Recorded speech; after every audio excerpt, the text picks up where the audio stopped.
मुंबई समेत महाराष्ट्र के कई इलाकों में भारी बारिश से जल जमाव, घाटकोपर, अंधेरी और चर्चगेट जैसे कई इलाकों में पानी भरने से ट्रैफिक दिखा सुस्त। महाराष्ट्र के कोंकण क्षेत्र में कल तक भारी बारिश का येलो अलर्ट जारी।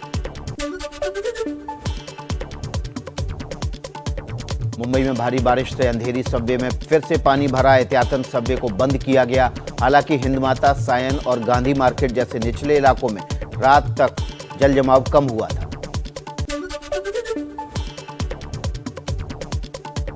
महाराष्ट्र के रत्नागिरी जिले में भारी बारिश से बाढ़ जैसे हालात बने। गलियों, घरों में पानी भरा। दुकानों में भी कमर तक पानी दिखा।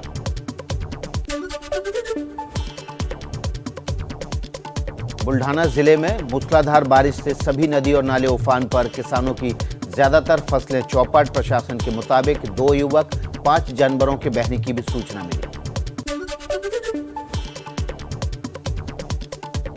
महाराष्ट्र के परभणी में भी लगातार बारिश ने लोगों की मुसीबत बढ़ाई। जगह जगह भरा पानी। सड़कों पर लोगों की गाड़ियां तक बंद हो गई।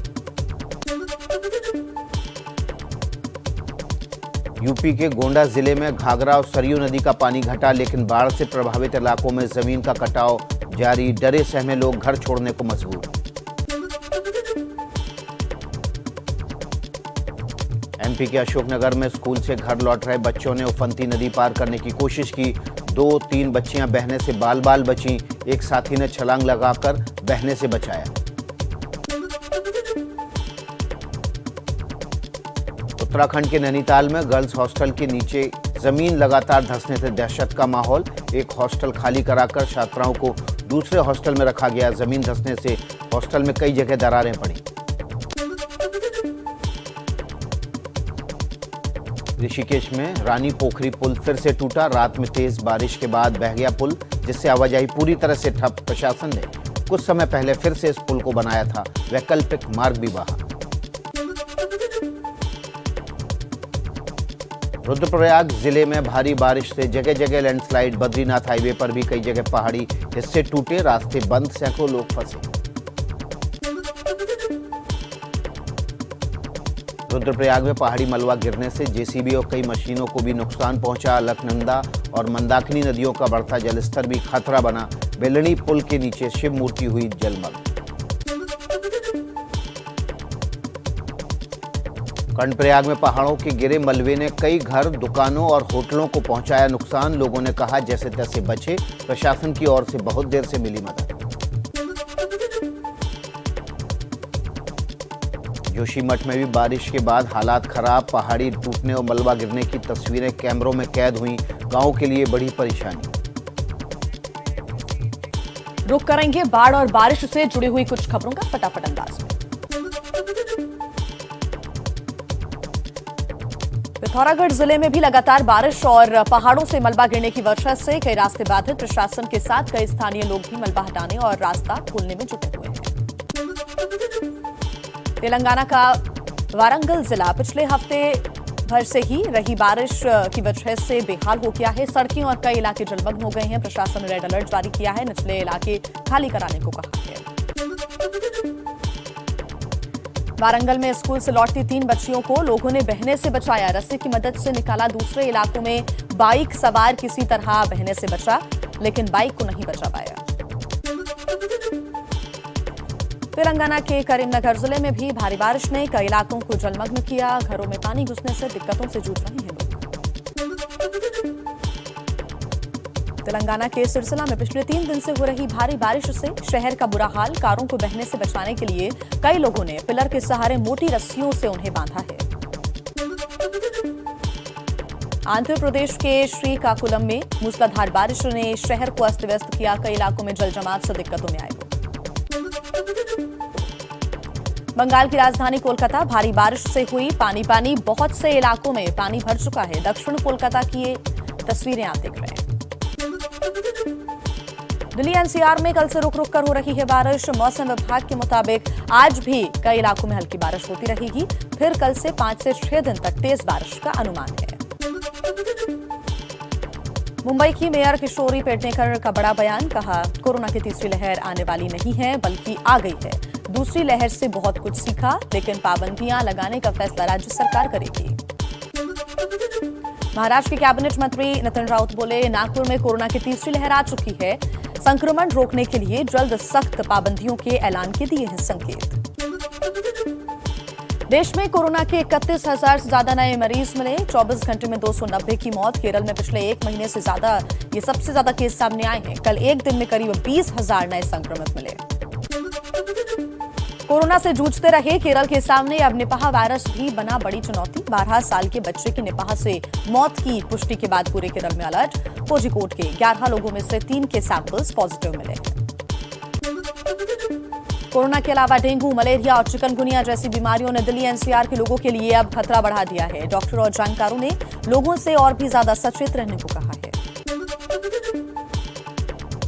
दिल्ली में 100 के पार हुए इस साल डेंगू के कुल मामले। अब तक 124 मामलों की हुई है पुष्टि। इनमें से 72 डेंगू के केस अकेले अगस्त महीने में ही आए हैं सामने। उत्तर प्रदेश के फिरोजाबाद जिले में वायरल बुखार से पिछले 24 घंटे में 2 और लोगों की हुई मौत, जिसके बाद मरने वालों की संख्या बढ़कर अब 54 हो गई है, जबकि बुखार से पीड़ित 428 बच्चों का मेडिकल कॉलेज में इलाज चल रहा है। फिरोजाबाद में बच्चों में वायरल बुखार के बढ़ते मामलों पर केंद्रीय हाई लेवल कमेटी ने स्वास्थ्य मंत्रालय को रिपोर्ट सौंप दी है। ज्यादातर मामले डेंगू के बताए जा रहे हैं, कुछ स्क्रब टाइफस के भी हैं और लेप्टोस्पायरोसिस के भी होने का दावा है। बिहार में वायरल बुखार तेजी से बच्चों को अपनी चपेट में ले रहा है। मुजफ्फरपुर में पिछले 24 घंटे में 100 से ज्यादा बच्चों को वायरल बुखार सामने आया। 250 से ज्यादा बच्चे पहले से ही अस्पतालों में भर्ती हैं। डॉक्टर बोले, पैनिक ना ले लोग। पटना में बिहार के सबसे बड़े अस्पताल में से एक एनएमसीएच में निमोनिया, बुखार और सर्दी खांसी से पीड़ित बच्चों की संख्या में लगातार इजाफा, लेकिन कम पड़ रहे बच्चों के बेड। एक बेड पर 2-2 बच्चों का इलाज हो रहा है। मध्य प्रदेश में भी बच्चों में वायरल बुखार के मामलों में बढ़ोतरी। भोपाल का सबसे बड़ा सरकारी अस्पताल बीमार बच्चों से भरा हुआ है। डॉक्टर बोले, एक हफ्ते में बच्चों के वायरल बुखार के केस दोगुने हुए। इंदौर में वायरल और डेंगू बुखार से पीड़ित मरीजों की संख्या में तेजी से बढ़ोतरी। निजी से लेकर सरकारी अस्पतालों तक में मरीजों की लाइन लगी है। नेहरू अस्पताल में पहुंच रहे हैं रोजाना 750 मरीज। रायसेन जिले में कोरोना के अलावा मलेरिया, डेंगू के साथ पिस्सू से होने वाली स्क्रब टाइफस बीमारी की दस्तक। 6 साल के बच्चे की इस बीमारी से इलाज के दौरान मौत हो गई। भोपाल से पहुंची विशेष टीम ने घर घर सर्वे शुरू किया है। अब खबरें देख लेते हैं तेज रफ्तार से, जो कि तालिबान से जुड़ी हुई।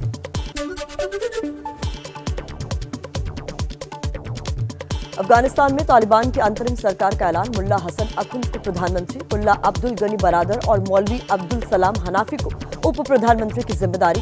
कुल 33 मंत्री बनाए गए। अंतरिम सरकार में सिराजुद्दीन हक्कानी को गृह मंत्री, मुल्ला याकूब को रक्षा मंत्री और अमीर मुत्तकी को विदेश मंत्री बनाया गया। मुल्ला हिदायतुल्लाह बद्री को वित्त और नजीबुल्ला हक्कानी को सूचना प्रसारण मंत्रालय की जिम्मेदारी। किसी भी महिला को कैबिनेट में जगह नहीं। संयुक्त राष्ट्र सुरक्षा परिषद की प्रतिबंध सूची में तालिबान के नए पीएम मुल्ला हसन अखुंद का नाम। गृह मंत्री सिराजुद्दीन हक्कानी भी एफबीआई की वांटेड लिस्ट में शामिल। हक्कानी पर अमेरिका ने रखा है $5 बिलियन का इनाम। तालिबान की सरकार को मान्यता नहीं देगा अमेरिका। राष्ट्रपति जो बाइडेन ने कहा, तालिबान को स्वीकार करना बहुत दूर की बात। अफगानिस्तान में तालिबान सरकार 2.0 की शुरुआत हो चुकी है। 20 साल बाद सत्ता में लौटे तालिबानियों ने मंत्रालयों का बंटवारा तो कर लिया है, लेकिन प्रधानमंत्री का नाम ही संयुक्त राष्ट्र के प्रतिबंधित आतंकियों की लिस्ट में शामिल है। कैसा है तालिबान कैबिनेट, देखिए रिपोर्ट। मुल्ला हसन अखुंद प्रधानमंत्री, Mullah Baradar deputy PM, Abdul Hanafi deputy PM, Sirajuddin Haqqani गृह मंत्री, आमिर खान मुत्तकी विदेश मंत्री।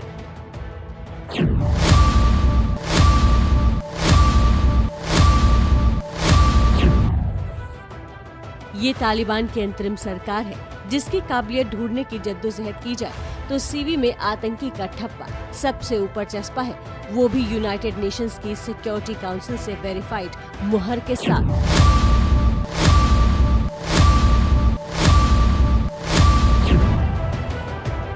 अफगानिस्तान के भविष्य की बागडोर अब जिस तालिबान के हाथ में है, उसका खुद का इतिहास आतंक की कोठरी में गुजरा है। सबसे पहले नजर डालिए तालिबान सरकार के नए प्रधानमंत्री मुल्ला हसन अखुंद पर। हसन अखुंद को यूनाइटेड नेशंस ने प्रतिबंधित आतंकी घोषित किया हुआ है। हसन अखुंद की पहचान कट्टर धार्मिक नेता की है। बामियान में बुद्ध की मूर्तियां तोड़वाने में शामिल रह चुका है। पाकिस्तान के मदरसों में पढ़ाई कर चुका है। पिछली तालिबानी सरकार में डिप्टी पीएम और विदेश मंत्री रह चुका है। दोहा समझौते से लेकर दुनिया भर के मंचों पर तालिबान का चेहरा बन चुके मुल्ला बरादर को भी सरकार में जगह मिली है, लेकिन साथ ही पर भी कतर दिए गए हैं। प्रधानमंत्री पद के लिए बरादर के नाम पर चर्चा थी, लेकिन मुल्ला बरादर नई तालिबान सरकार में डिप्टी पीएम रहेगा। मुल्ला बरादर के साथ अब्दुल सनाम हनाफी को भी डिप्टी पीएम बनाया गया है।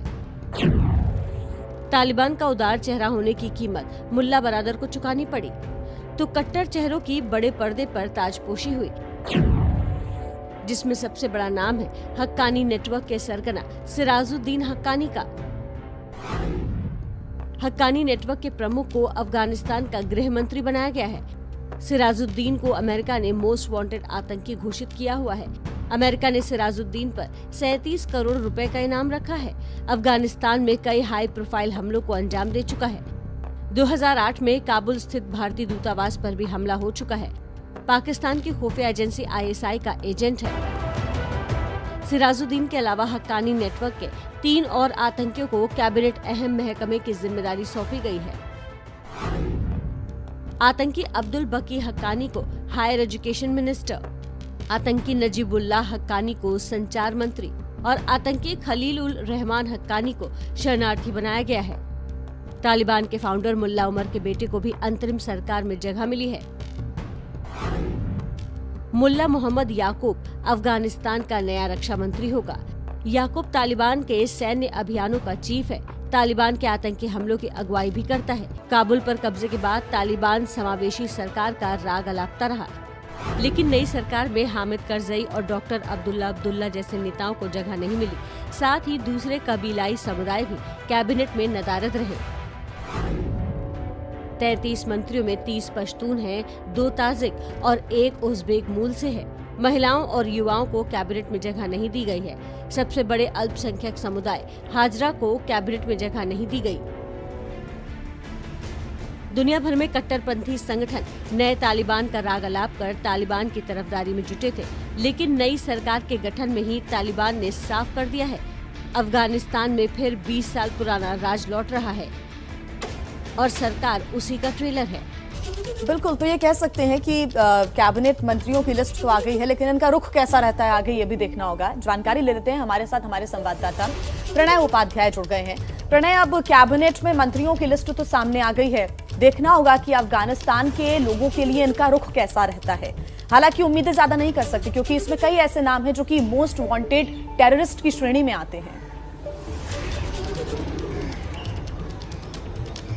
देखिए, इसने पूरी दुनिया के लिए एक बहुत बड़ी चुनौती खड़ी कर दी है। अफगानिस्तान के लोगों के लिए तो खैर ये एक बदलाव है ही सही, लेकिन पूरी दुनिया के लिए सबसे बड़ी चुनौती इसलिए है क्योंकि दुनिया में इससे पहले कभी ऐसा नहीं हुआ कि अंतर्राष्ट्रीय पाबंदियों या प्रतिबंधों की व्यवस्था शीर्षासन करती हुई नजर आए। क्योंकि ये व्यवस्था बनाई गई है नॉन स्टेट एक्टर्स को रोकने के लिए, लेकिन अगर नॉन स्टेट एक्टर्स ही स्टेट एक्टर्स बन जाए तो किस तरीके से उनसे डील किया जाए, क्योंकि ये वो लोग हैं जो कि प्रतिबंधित सूची के अंदर हैं। उसके बाद क्या इनकी डीलिस्टिंग होती है, क्या इन्हें बाहर निकाला जाता है या इन्हें कुछ समय के लिए रियायत दी जाती है, क्योंकि स्थानिक जाई या अब्दुल गनी बरादर जैसे लोग, ये 14 लोगों की जो टीम दोहा में वार्ताएं कर रही थी उसको रियायतें दी गई थी ट्रैवल बैन से, लेकिन वो मियाद खत्म हो रही है 22 सितंबर को। उससे पहले यूएन को इस बारे में फैसला करना होगा, तो संयुक्त राष्ट्र सुरक्षा परिषद और पूरी वैश्विक व्यवस्था को इसके बारे में फैसला करना होगा।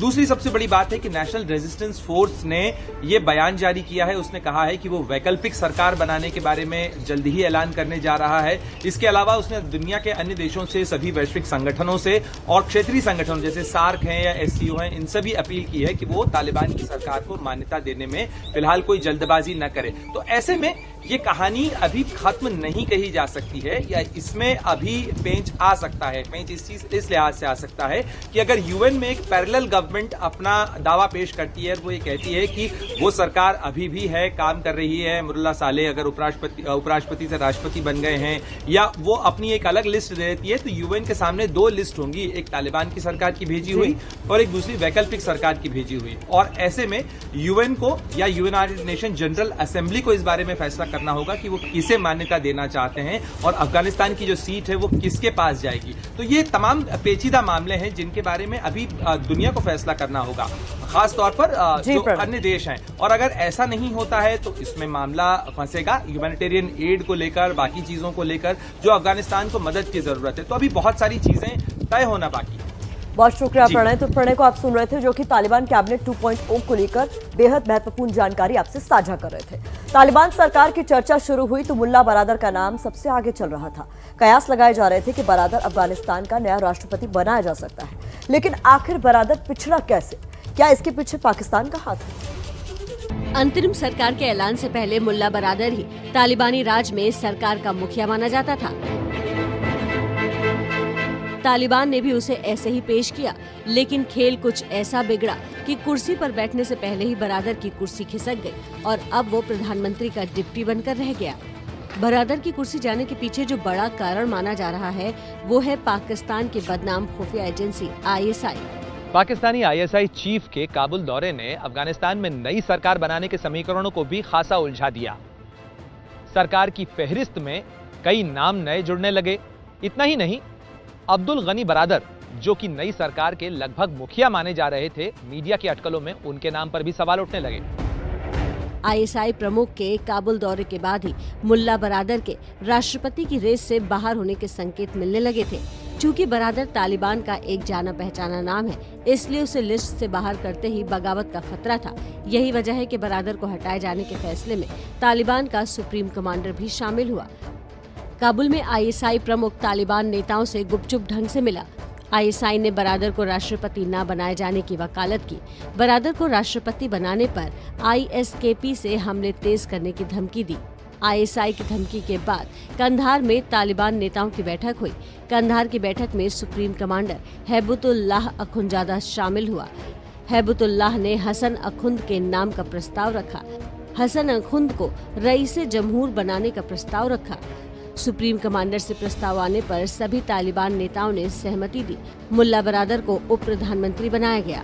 पाकिस्तान की साजिश है कि अफगानिस्तान में अपना दखल और बढ़ाने के लिए वो तालिबानी सरकार में ज्यादा से ज्यादा अपने मोहरे फिट कर सके, लेकिन तालिबान के कुछ बड़े नेता पाकिस्तान की इस साजिश के खिलाफ थे और जो अफगानिस्तान में पाकिस्तान के दखल के खिलाफ माने जाते हैं, उनमें मुल्ला बरादर का नाम सबसे ऊपर आता है।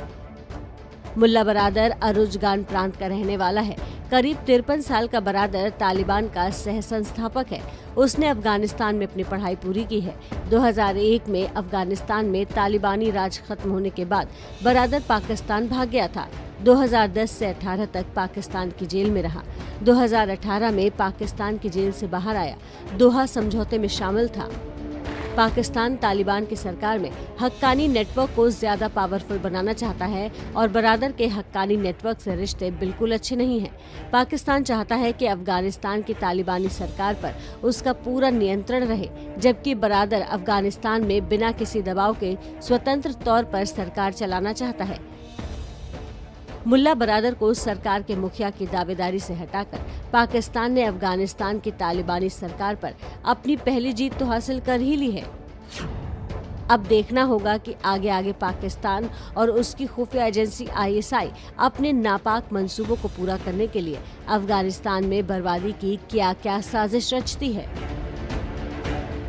टीम इंडिया इंग्लैंड में है और आखिरी टेस्ट अभी बाकी है, लेकिन आज से टीम इंडिया का मिशन विश्व कप भी शुरू हो जाएगा, जिसके लिए आज सिलेक्टर्स मुंबई में माथापच्ची करने बैठेंगे। विराट कोहली की टीम इंडिया में T20 वर्ल्ड कप जीतने का दमखम कूट-कूट कर भरा है। खत्म होगा 14 साल का वनवास। T20 विश्व कप में फिर लहराएगा परचम। टेस्ट के बाद विराट का मिशन T20 शुरू। अक्टूबर में T20 विश्व कप का महाकुंभ शुरू होने वाला है।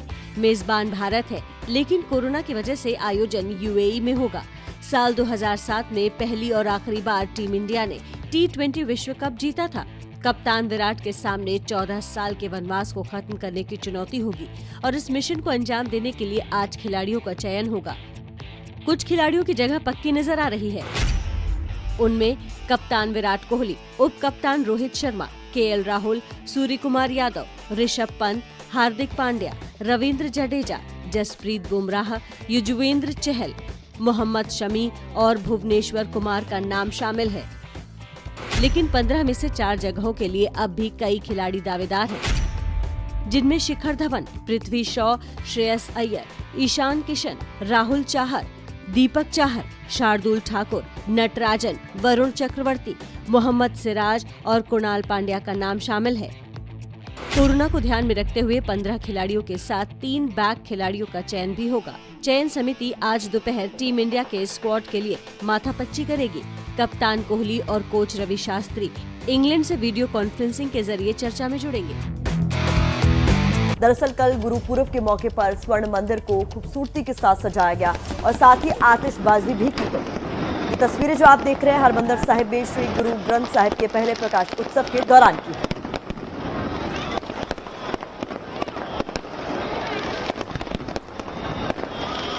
तो हरमंदिर साहिब यानी गोल्डन टेम्पल रोशनी में नहाया नजर आया। गुरुद्वारा रामसर साहिब से सचखंड श्री हरमंदिर साहिब तक कीर्तन भी सजाया गया। दरअसल सिख समुदाय के 5वें धर्मगुरु श्री अर्जुन देव जी ने रामसर साहिब में ही सन 1604 ईस्वी को गुरु ग्रंथ साहिब की संपादन किया था, जिसके बाद हरमंदिर साहिब यानी स्वर्ण मंदिर में पहला प्रकाश सचखंड किया गया था।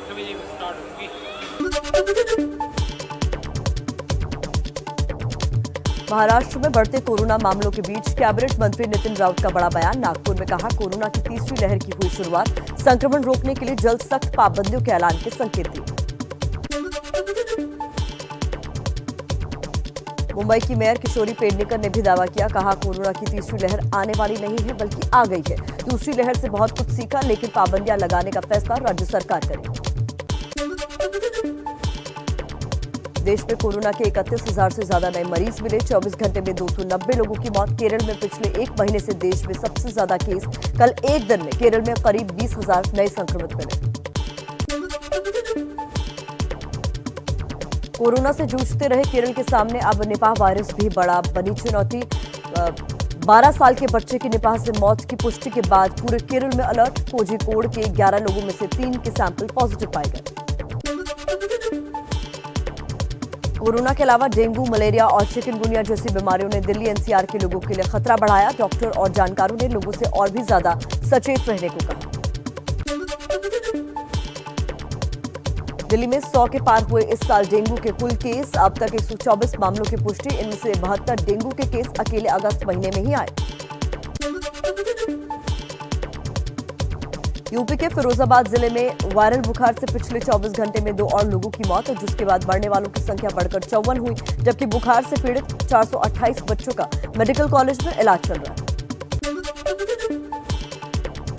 फिरोजाबाद में बच्चों में वायरल बुखार के बढ़ते मामलों पर केंद्रीय हाई लेवल कमेटी ने स्वास्थ्य मंत्रालय को रिपोर्ट सौंपी। ज्यादातर मामले डेंगू के बताए, कुछ स्क्रब टाइफस के हैं और कुछ और बीमारी के भी। आगरा और प्रयागराज में डेंगू के बढ़ते मरीज। आगरा में अब तक 27 और प्रयागराज में 14 डेंगू के मरीज सामने आए। स्वास्थ्य विभाग की टीमें घर घर सर्वे में जुटी। दवा का भी छिड़काव किया गया। बरेली में मलेरिया के करीब 1500 मरीज। एक बच्चे की मौत भी हुई। जिला अस्पताल में रोजाना 4000 से ज्यादा मरीज इलाज के लिए पहुंच रहे हैं। सभी स्वास्थ्य केंद्रों पर फीवर डेस्क बनाई गई।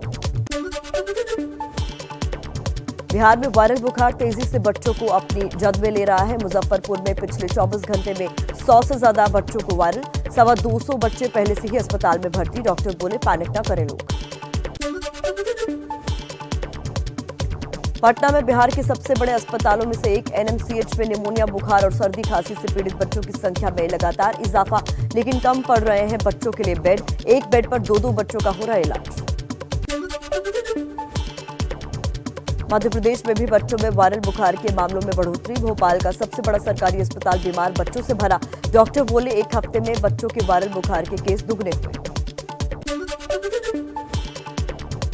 इंदौर में वायरल और डेंगू बुखार से पीड़ित मरीजों की संख्या में तेजी से बढ़ोतरी। निजी से लेकर सरकारी अस्पतालों तक में मरीजों की लाइन। नेहरू अस्पताल में पहुंच रहे हैं रोजाना 750 मरीज।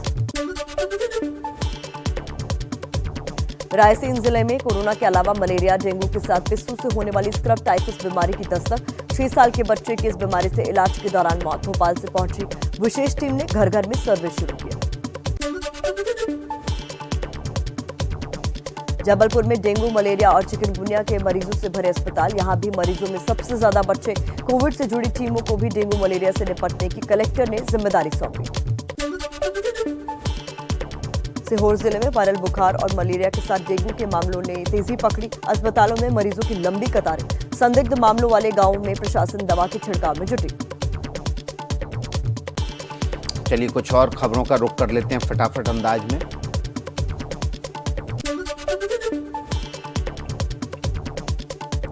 मुंबई समेत महाराष्ट्र के कई इलाकों में भारी बारिश और जलजमाव। घाटकोपर, अंधेरी और चर्चगेट जैसे कई इलाकों में पानी भरने से ट्रैफिक दिखा सुस्त। महाराष्ट्र के कोंकण क्षेत्र में कल तक भारी बारिश का येलो अलर्ट जारी।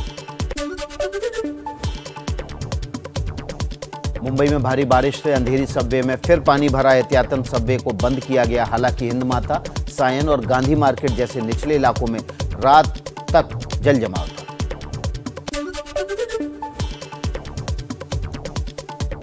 महाराष्ट्र के रत्नागिरी जिले में भारी बारिश से बाढ़ जैसे हालात बने। गलियों और घरों में पानी भरा। दुकानों में भी कमर तक पानी दिखाई दिया।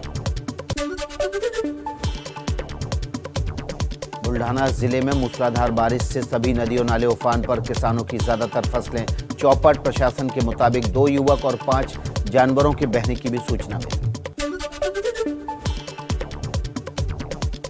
महाराष्ट्र के परभणी में भी लगातार बारिश ने लोगों की मुसीबत बढ़ाई। जगह जगह पानी भरा। सड़कों पर लोगों की गाड़ियां तक बंद हो गई। यूपी के गोंडा जिले में घाघरा और सरयू नदी का पानी घटा, लेकिन बाढ़ से प्रभावित इलाकों में जमीन का कटाव जारी। डरे सहमे लोग घर छोड़ने को मजबूर। एमपी के अशोकनगर में स्कूल से घर लौट रहे बच्चों ने उफनती नदी पार करने की कोशिश की। 2 से 3 बच्चियां बहने से बाल बाल बची। एक साथी ने छलांग लगाकर बहने से बचाया। उत्तराखंड के नैनीताल में गर्ल्स हॉस्टल के नीचे की जमीन लगातार धंसने से दहशत का माहौल। एक हॉस्टल खाली कराकर छात्राओं को दूसरे हॉस्टल में रखा गया। जमीन धंसने से हॉस्टल में कई जगह दरारें पड़ी। ऋषिकेश में रानी पोखरी पुल फिर से टूटा। रात में तेज बारिश के बाद बह गया पुल, जिससे आवाजाही पूरी तरह से ठप। प्रशासन कुछ समय पहले बनाया पुल भी बहा, वैकल्पिक मार्ग भी बहा। रुद्रप्रयाग जिले में भारी बारिश से जगह जगह लैंडस्लाइड। बद्रीनाथ हाईवे पर भी कई जगह पहाड़ी हिस्से टूटे। रास्ते बंद, सैकड़ों लोग फंसे। रुद्रप्रयाग में पहाड़ी मलबा गिरने से जेसीबी और कई मशीनों को भी पहुंचा नुकसान। अलकनंदा और मंदाकिनी नदियों का बढ़ता जलस्तर भी खतरा बना। बेलनी पुल के नीचे शिव मूर्ति पर हुई जलमग्न। कर्णप्रयाग में पहाड़ों से गिरे मलबे ने कई घर, दुकानों और होटलों को पहुंचाया नुकसान। लोगों ने कहा जैसे तैसे बचे। प्रशासन की ओर से बहुत देर से मिली मदद। जोशीमठ में भी बारिश के बाद लगातार खराब हालात। पहाड़ी टूटने और मलबा गिरने की तस्वीरें कैमरे में कैद। कई गांवों के लिए परेशानी बढ़ी। पिथौरागढ़ जिले में भी लगातार बारिश और पहाड़ों से मलबा गिरने की वजह से कई रास्ते बाधित। प्रशासन के साथ कई स्थानीय लोग भी मलबा हटाने और रास्ते खोलने में जुटे।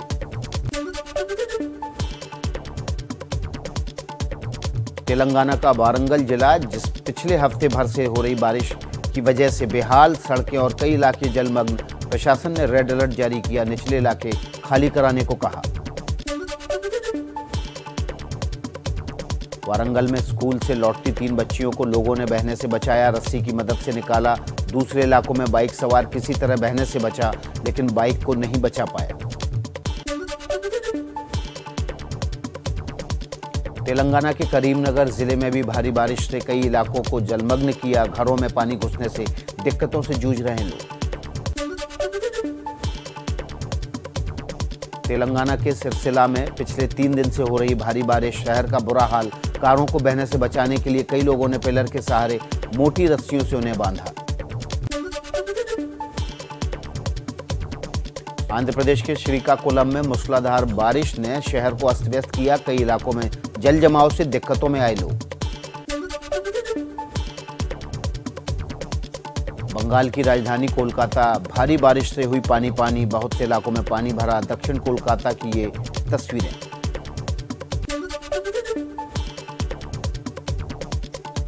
दिल्ली एनसीआर में कल से रुक रुक कर हो रही है बारिश। मौसम विभाग के मुताबिक आज भी हल्की बारिश होती रहेगी, फिर कल 5 से 6 दिन तक तेज बारिश का अनुमान। और आइए अब आपको तालिबान से जुड़ी हुई खबरों का अपडेट दे देते हैं फटाफट अंदाज में।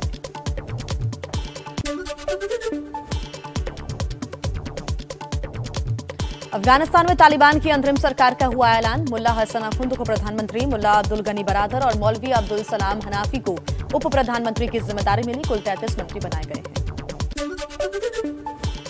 अंतरिम सरकार में सिराजुद्दीन हक्कानी को गृह मंत्री, मुल्ला याकूब को रक्षा मंत्री और अमीर मुतक्की को विदेश मंत्री बनाया गया है। मुल्ला हिदायतुल्लाह बद्री को वित्त और नजीबुल्लाह हक्कानी को सूचना प्रसारण मंत्रालय की जिम्मेदारी मिली है। किसी भी महिला को जगह नहीं मिली।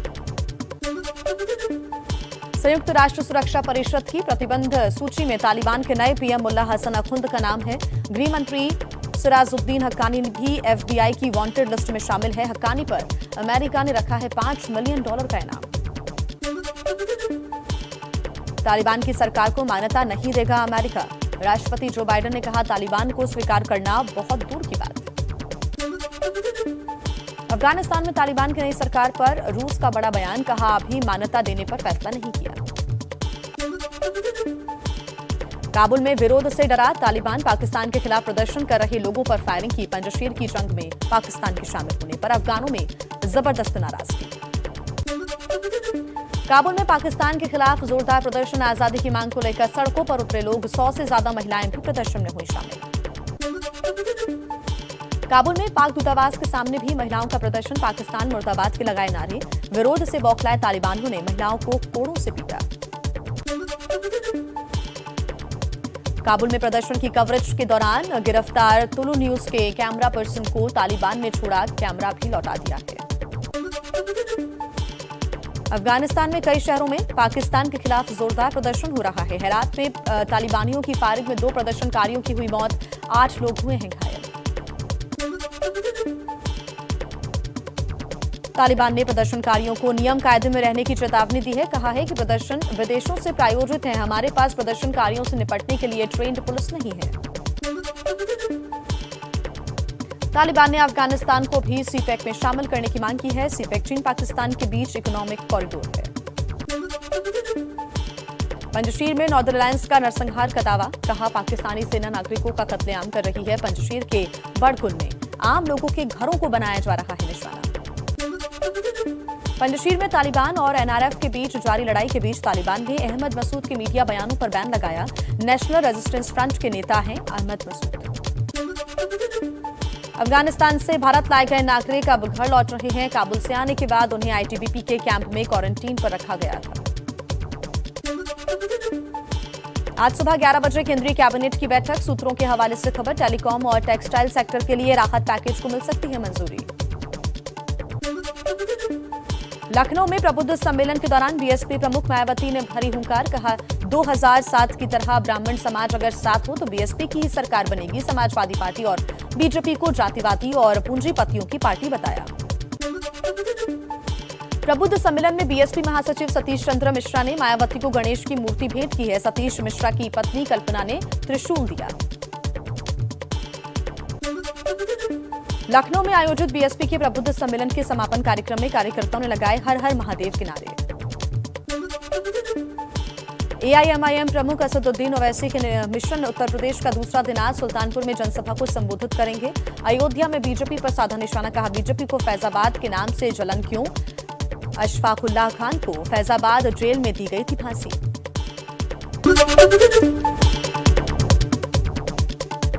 आरपीआई के प्रमुख रामदास आठवले का दावा, 5 में से 4 राज्यों में बीजेपी की जीत तय।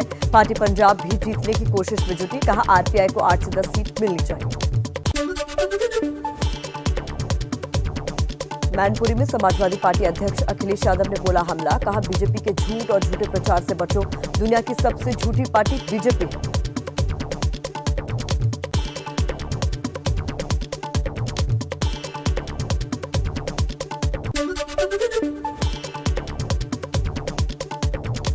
कांग्रेस का मिशन यूपी, पार्टी महासचिव प्रियंका गांधी 10 और 11 सितंबर को लखनऊ में रहेंगी। प्रदेश चुनाव समिति और सलाहकार समिति के साथ बैठक करेंगे। झारखंड की तर्ज पर यूपी विधानसभा में भी नमाज के लिए कमरे की मांग, समाजवादी पार्टी के विधायक इरफान सोलंकी ने अध्यक्ष से मांग पर विचार करने की गुजारिश की। यूपी को 14 सितंबर को पीएम मोदी 2 सौगात देंगे। अलीगढ़ में राजा महेंद्र प्रताप सिंह विश्वविद्यालय के साथ साथ डिफेंस कॉरिडोर का शिलान्यास करेंगे। पश्चिम बंगाल में सीएम ममता बनर्जी भवानीपुर सीट पर उपचुनाव के लिए आज से प्रचार शुरू करेंगी। 30 सितंबर को मतदान और 3 अक्टूबर को नतीजे आएंगे। 12 सितंबर को रामविलास पासवान की पहली बरसी का पटना में आयोजन। चिराग पासवान ने चाचा पशुपति पारस को घर जाकर न्यौता दिया। देश में कोरोना की तीसरी लहर की बात कर लें। आशंका तो काफी पहले से जताई जा रही थी, लेकिन अब महाराष्ट्र से जो खबरें आ रही हैं वो सबकी चिंता बढ़ा रही है। महाराष्ट्र में अचानक बढ़े केस के बाद सरकार दावा कर रही है कि राज्य में तीसरी लहर ने दस्तक दी थी। तीसरी वेव आ रही है, नहीं आ गई है। नागपुर में तो ऐलान किया गया है, तो मुझे लगता है हर एक ने खुद को संभालना चाहिए। मुंबई की मेयर का ये बयान खतरे की घंटी बजा रहा है कि आने वाले दिनों में मुंबई के लिए कितना बड़ा खतरा आने वाला है।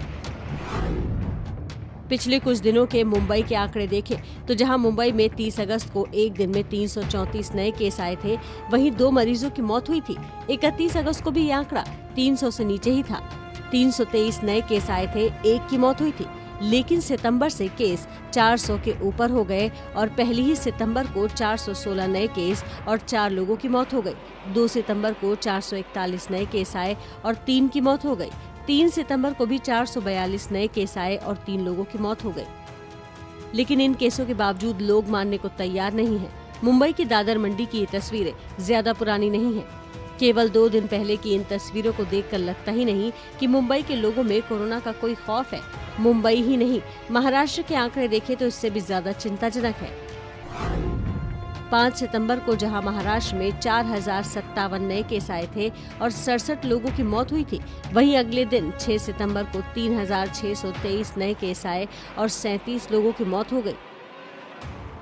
मुंबई के अलावा नागपुर, सतारा, रत्नागिरी, मुंबई और पुणे में भी केस बढ़ रहे हैं। नागपुर में तो केस पहले से दोगुने हो गए हैं।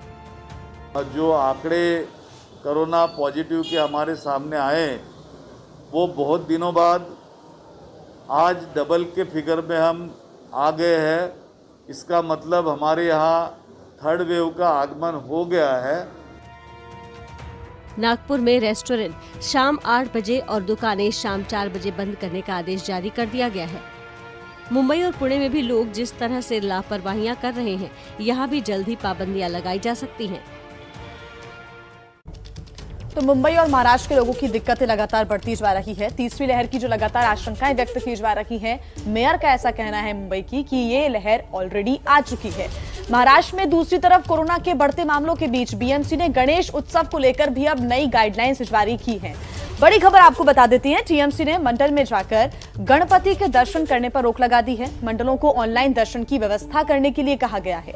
गणेश जी की मूर्ति को पंडालों में लाने के लिए सिर्फ 10 लोगों को ही इजाजत होगी, वो भी उन्हें जिनको वैक्सीन की दोनों खुराक लग चुकी है। घरों में विराजमान होने वाले गणपति की मूर्ति लाने के लिए भी 5 लोगों को ही परमिशन मिलेगी।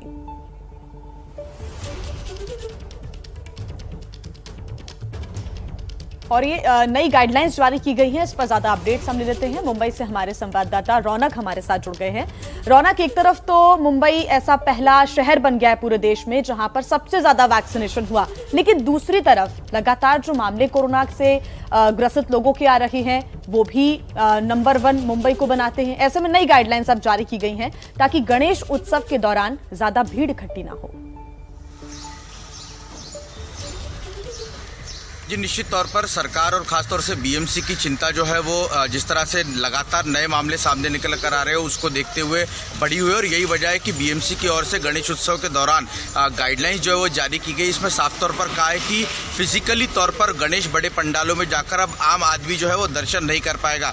पंडालों को ये रिक्वेस्ट की गई है कि आप ऑनलाइन दर्शन की सुविधा जो है उसकी व्यवस्था पंडालों में करें ताकि ज़्यादा भीड़ जो है वहाँ पर इलाकों में और जो मंडल में काम करने वाले कार्यकर्ता है वो भी वहाँ पर ज़्यादा भीड़ इकट्ठा ना कर सके। दूसरा, शुक्रवार से गणेश उत्सव की शुरुआत हो रही है। अगले 10 दिनों तक ये उत्सव बड़ी ही धूमधाम के साथ मनाया जाएगा। ऐसे में गणेश प्रतिमाओं को पंडाल में लाने के लिए केवल 10 लोग ही पंडाल के अलाउड होंगे और जो घर में विराजमान होने वाली गणपति की प्रतिमाएं हैं उनको लाने के लिए केवल 5 लोगों की ही अनुमति जो है बीएमसी ने दी है। तो कुल मिलाकर चिंता जो है बढ़ाई गई है। लेकिन अगर पूरे महाराष्ट्र की बात करें जैसे जी बहुत शुक्रिया रौनक इस तमाम जानकारी के लिए। तो रौनक कुकड़े आपको अपडेट दे रहे हैं कि किस तरीके की गाइडलाइंस गणेश उत्सव को लेकर जारी की गई। इससे पहले हमने आपको बताया था कि जन्माष्टमी में दही हांडी ना हो, इसको लेकर भी राज्य सरकार ने कुछ गाइडलाइंस जारी की थी। केसेस बढ़ रहे हैं, ऐसे में जान लेते हैं कि मुंबई में वैक्सीनेशन की रफ्तार कैसी है और जानने के लिए सीधे लिए चलते हैं आपको विकास के पास। मुंबई के पिछले 5 दिनों के वैक्सीनेशन के आंकड़े पर नजर डाल लेते हैं और आपको बता देते हैं किस तरह से मुंबई में वैक्सीनेशन की रफ्तार है। 3 सितंबर का आंकड़ा देखिए, 90,309 डोज लगी थी 3 सितंबर को। उसके बाद 4 सितंबर को डोज बढ़ी और 1,80,272 डोज लगी। फिर 5 सितंबर को फिर डोज गिरी नीचे और 32,616 लोगों को ये डोज लगी। 6 सितंबर को ये आंकड़ा फिर से बढ़ा, 1,32,000 तक ये गया आंकड़ा और फिर 7 सितंबर को एक बार फिर से नीचे आया डोज का आंकड़ा, 80,000 के आसपास डोज लगी। कुल मिला के जो रफ्तार है टीकाकरण की मुंबई में वो ऊपर नीचे होती रही, लेकिन फिर भी भारत का नंबर 1 शहर बन गया है मुंबई जहां पर डोज लगी है। और हम आपको बता देते हैं, देखिए 18 साल से ऊपर की कुल जो जनसंख्या है उसमें कितने फीसदी लोग वैक्सीनेट हो चुके हैं वो हम आपको बता रहे हैं। पहली डोज देखिए 80% लोगों को 18 साल से जो अधिक आयु के लोग हैं उनको लग चुकी है। जबकि दूसरी डोज की क्या स्थिति है? दूसरी डोज की स्थिति है कि तकरीबन 30% लोगों को दूसरी डोज भी लग चुकी है जो 18 साल से ऊपर। तो अपने आसपास के सेंटर पर ज़रूर जाइए, अपने वैक्सीन की बारी का प्रतीक्षा कीजिए और ज़रूर लगवाइए, क्योंकि इस बीमारी का पहला इलाज बचाव और दूसरा इलाज वैक्सीनेशन है। तो वैक्सीनेशन ज़रूर करवाइए, एहतियात ज़रूर करें।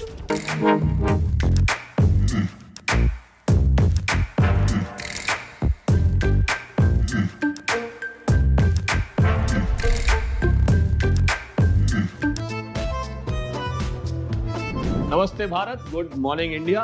बहुत भूख लगी है सुबह सुबह और आप तो जानते हैं कि दुनिया में 2 तरह के लोग होते हैं, एक वो जो खाने के लिए जीते हैं और दूसरे वो जो जीने के लिए खाते हैं। हम और आप तो खाने के लिए जीते हैं। एक चीज होती है चाइनीज डिश गोभी मंचूरियन। मिस चुंग मेरे साथ बैठी हुई है यहाँ पर। मिस्ट्री क्या है?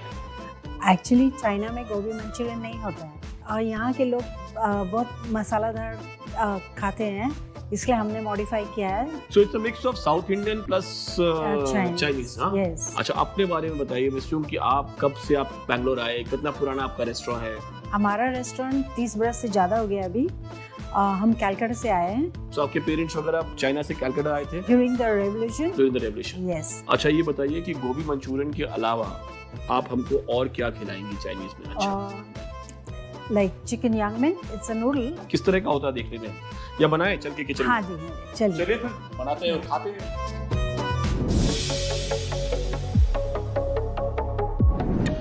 तो किचन में हम आ गए हैं। हमारे साथ मुस्तकिम साहब हैं। उसके साथ कहाँ के रहने वाले हैं आप? जी मैं झारखंड का रहने वाला। देखिए भाई साहब, Chinese restaurant, Chinese owner, Jharkhand के शेफ और मसाले वाली साउथ इंडियन चाइनीज गोभी मंचूरियन, पूरा नेशनल इंटीग्रेशन है यहाँ पे। कैसे बनाते हैं ये गोभी? हमने ले ली। सबसे पहले गोभी इसे थोड़ा काटेंगे। थोड़ा क्यों, पूरा काटिए जी। झारखंड में मिलता है गोभी मंचूरियन?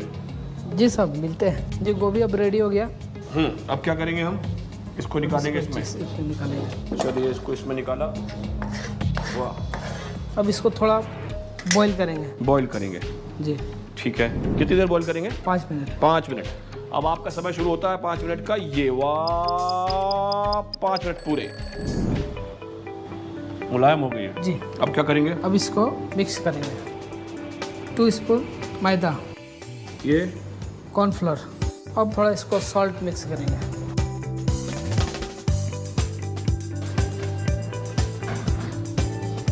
इसी से वो कुरकुरापन आता है जी, है ना, जो करारापन आता है, क्रिस्पी जो होती है जी, वो इसी से होती है। अब क्या करेंगे इसको हम? अब इसको डीप फ्राई करेंगे। चलिए डीप फ्राई किया जाए। थोड़ा थोड़ा करके डालेंगे। छींटा जो गरम मारता है, कितना देर तक इसको हम लोग फ्राई करते हैं? जब तक एकदम जब तक डीप फ्राई ब्राउन कलर हो। Brown colour.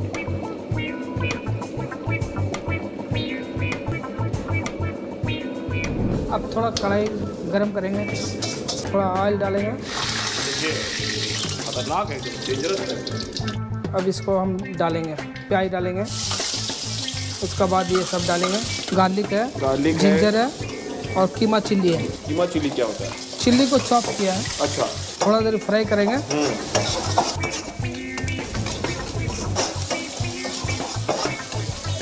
थोड़ा चिल्ली पेस्ट, थोड़ा सोया सॉस डालेंगे, शुगर डालेंगे, सॉल्ट डालेंगे, पेपर डालेंगे। फिर इसको मिलाएंगे। जी, अब इसको गोभी को इसमें डाल देंगे। गोभी को इसमें डाल दिया गया। जी, अब इसको टॉस करेंगे। थोड़ी देर टॉस करने के बाद एक धनिया डालेंगे। उसका क्या फर्क अगर ऐसे ही चमचा से बना दे तो? जो उसमें पूरा मिक्स नहीं होगा। पूरा मिक्स नहीं होगा। जी, आप इस पे ऐसा रोलिंग कीजिएगा तो अच्छा से मिक्स हो जाएगा। ये गोभी मंचूरियन हो गया तैयार। इसको थोड़ा पानी लिया। थोड़ा पानी लिया जी, उसके बाद ये नूडल इसमें डाल के थोड़ा बॉईल किया। ये नूडल यही अपना बना हुआ है? जी, अब बॉईल होने तक इसको थोड़ा पकाएंगे। तो ये पतला नूडल है जो अपना बनाया हुआ है, बाजार का नहीं है? नहीं है। ये प्योर चाइनीज डिश है? जी, है ना? जी, प्योर चाइनीज। ये झाड़ू का जो काम होता है चाइनीज खाना बनाने में, सब कढ़ाई वढ़ाई साफ करने में सबसे इम्पोर्टेंट काम है। हाँ, हर टाइम धोना पड़ता है। अब कढ़ाई में थोड़ा तेल डाल दिया हमने। हाँ। फिर उसके बाद में थोड़ा चिकन लेंगे, इसको छोटा छोटा पीस कर दिए। तेल गरम है, अब इसको हम डालेंगे, थोड़ा हल्का फ्राई करेंगे।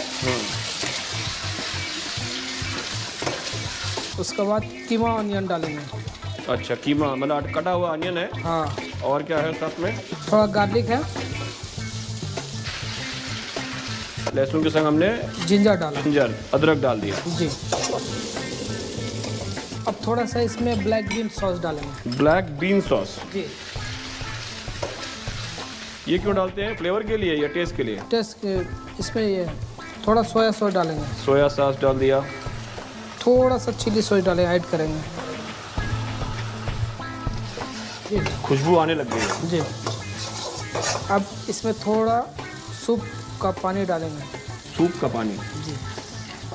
अच्छा, तो ये पहले जो सूप बनाया था उसका पानी, चिकन का ही सूप का है? जी, थोड़ा ये डालेंगे, सॉल्ट डालेंगे। चिकन कच्चा था या चिकन पहले से उबला हुआ था? नहीं नहीं नहीं, कच्चा था। जी, थोड़ा शुगर ऐड करेंगे। थोड़ा चीनी भी डालेंगे? जी, बढ़िया। अब ये कॉर्नफ्लोर घोला हुआ है, इसको कॉर्नफ्लोर थोड़ा हल्का मारेंगे। ये हो गया। उसके बाद में हरा प्याज? जी, स्प्रिंग ऑनियन। बहुत बढ़िया। जी, हो गया। अब इसके ऊपर ये हमने इसको नूडल्स के ऊपर आपने इसको पूरा निकाल दिया। जी, खाना तैयार हो गया, बड़ी मेहनत से बनाया है हमने उसके हिसाब के साथ। अब इसको जरा बैठ के नीचे रेस्टोरेंट में इसका सेवन किया जाए और आनंद उठा के पता लगाया जाए कि टेस्ट कैसा है।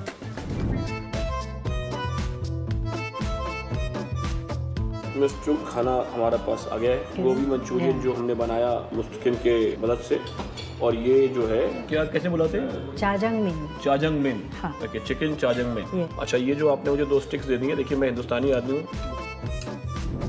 ओहो, तो हाँ, अब हमने ये 3 उंगलियां लगाई, 3 फिंगर लगाए। हाँ। ओहो, तो भाग गया। 3 फिंगर ऊपर। हाँ, और इसको लेवल कर देना। 3 फिंगर लेवल किया। हाँ। 3 फिंगर ऊपर और ऐसे उठाना। ये ऐसे उठाया और हाँ, बहुत ही शानदार। बहुत ही शुक्रिया आपका, बहुत बहुत, ये गोभी मंचूरियन और इसके लिए। तो जब तक हम गोभी मंचूरियन और चाजंग मिन, मैंने सही बोला ना एकदम, चाजंग मिन का स्वाद उठाते हैं, तब तक आप अगले एपिसोड तक हमारा इंतजार करिए, या फिर जैसे हमने बनाया है घर में वैसे बना के ट्राई करिए। मिलते हैं आपसे अगले एपिसोड में। एलजेपी सांसद चिराग पासवान आज आरजेडी नेता तेजस्वी यादव से मुलाकात करने वाले हैं। आपको बता दें कि पशुपति पारस गुट अलग होने के बाद से ही चिराग और तेजस्वी के साथ आने की चर्चा चल रही थी। लालू भी चिराग तेजस्वी के साथ आने की इच्छा पहले ही जाहिर कर चुके हैं। हालांकि आज होने वाली मुलाकात का मकसद क्या है, ये अभी पता नहीं चल सका है। 12 सितंबर को रामविलास पासवान की पहली बरसी को लेकर चिराग कल चाचा पारस से भी मिले हैं और उन्हें बरसी के लिए न्योता दिया है। इसके अलावा पीएम मोदी, नीतीश और सोनिया गांधी को भी न्योता दिया गया है।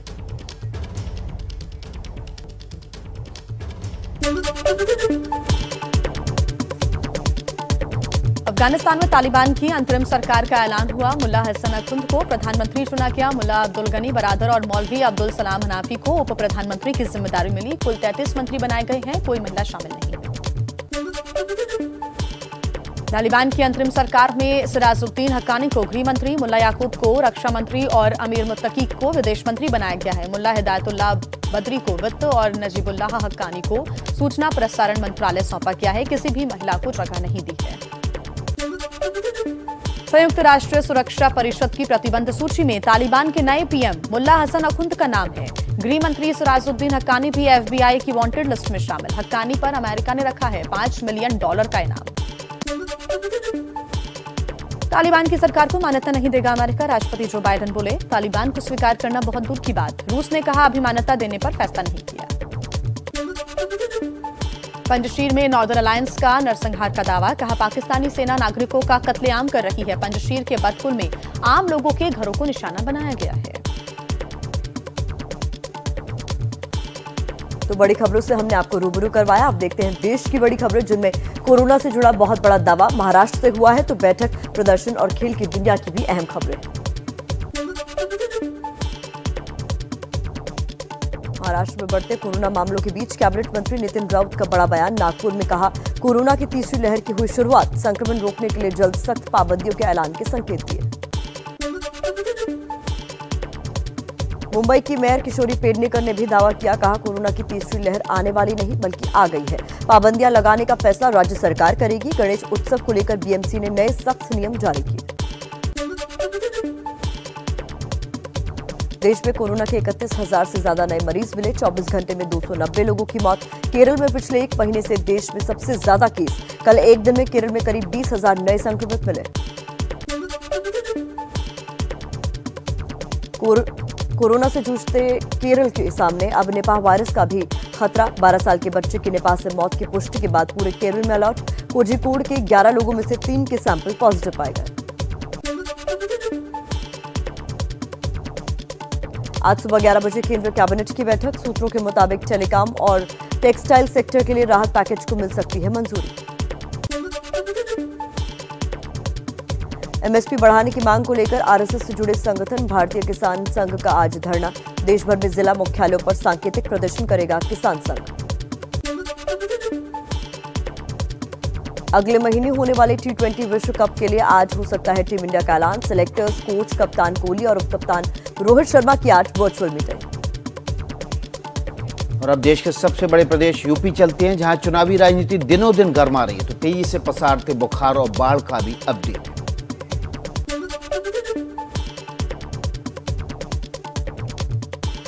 यूपी को 14 सितंबर को पीएम मोदी 2 सौगातें देंगे। अलीगढ़ में राजा महेंद्र प्रताप सिंह विश्वविद्यालय के साथ साथ डिफेंस कॉरिडोर का शिलान्यास करेंगे। कांग्रेस ने मिशन यूपी तेज किया। पार्टी महासचिव प्रियंका गांधी 10 और 11 सितंबर को लखनऊ में रहेंगी। प्रदेश चुनाव समिति और सलाहकार समिति के साथ बैठक करेंगे। एआईएमआईएम प्रमुख असदुद्दीन ओवैसी के मिशन यूपी का दूसरा दिन आज। सुल्तानपुर में जनसभा को संबोधित करेंगे। अयोध्या में बीजेपी पर साधा निशाना, कहा बीजेपी फैजाबाद के नाम से क्यों जलती है। अशफाकुल्ला खान को फैजाबाद जेल में ही दी गई थी फांसी। यूपी के चुनावी दंगल में ओवैसी का बड़ा दावा, कहा 100 सीटों पर चुनाव लड़ेंगे और जीतेंगे। 60 साल तक सबको जिताया, अब हम जीतेंगे। यूपी सरकार के मंत्री ब्रजेश पाठक ओवैसी पर निशाना साधा, बोले जैसे सावन भादों में जोर की बरसात होती ठीक वैसे ही चुनाव आते हैं। विपक्ष एकजुट होने की कोशिश में जुट गया है, उससे फर्क नहीं पड़े।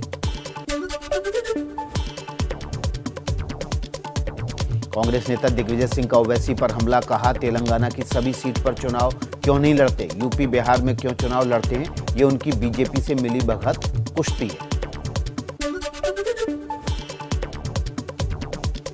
लखनऊ में प्रबुद्ध सम्मेलन के दौरान बीएसपी प्रमुख मायावती ने भरी हुंकार, कहा 2007 की तरह ब्राह्मण समाज अगर साथ हो तो बीएसपी की ही सरकार बनेगी। समाजवादी पार्टी और बीजेपी को जातिवादी और पूंजीपतियों की पार्टी बताया। यूपी के फिरोजाबाद जिले में वायरल बुखार ने पिछले 24 घंटे में 2 और लोगों की मौत, जिसके बाद मरने वालों की संख्या बढ़कर 54 हुई, जबकि बुखार से पीड़ित 428 बच्चों का मेडिकल कॉलेज में चल रहा है इलाज। फिरोजाबाद में बच्चों में वायरल बुखार के बढ़ते मामलों पर केंद्रीय हाई लेवल कमेटी ने स्वास्थ्य मंत्रालय को सौंपी रिपोर्ट। ज्यादातर मामले डेंगू के बताए, कुछ स्क्रब टाइफस और लेप्टोस्पायरोसिस के भी होने का दावा किया। आगरा और प्रयागराज में डेंगू के बढ़ते मरीज, आगरा में अब तक 27 और प्रयागराज में 14 डेंगू के मरीज सामने आए।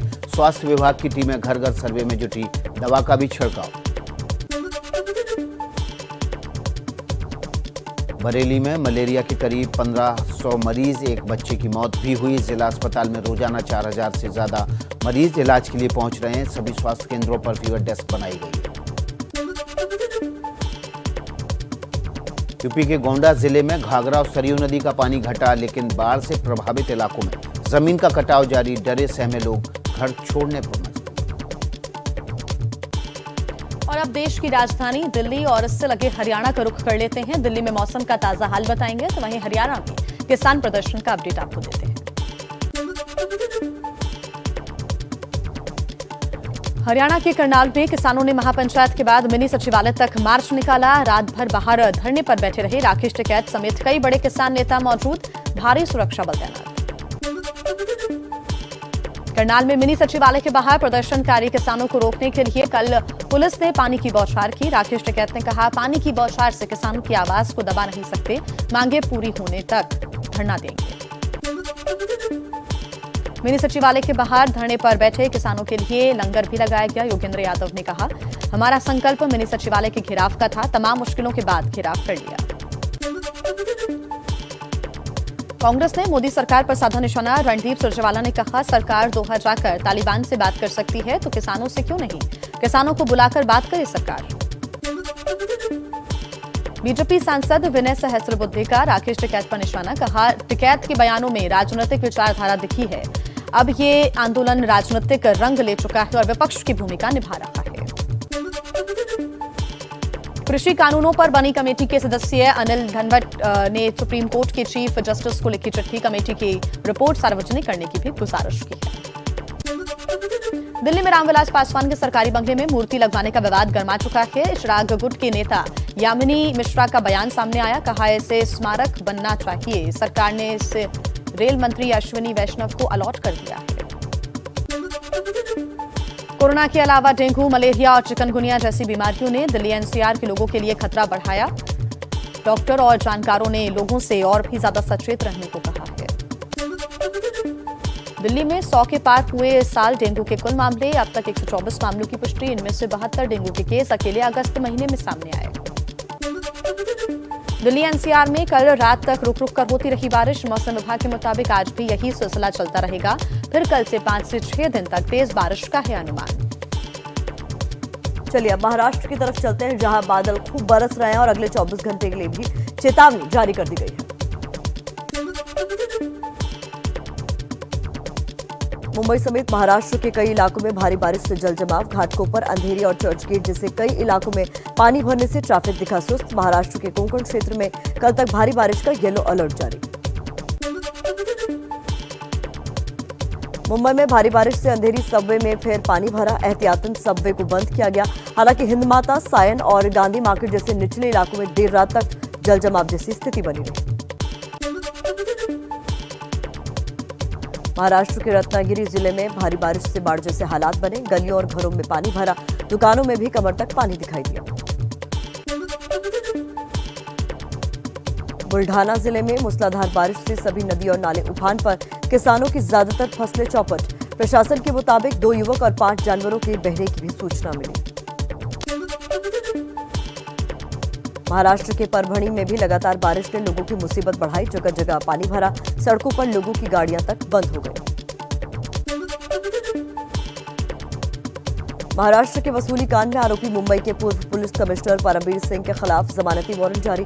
चांदीवाल जांच आयोग के सामने पिछली 3 बार से पेश नहीं हुए हैं परमबीर।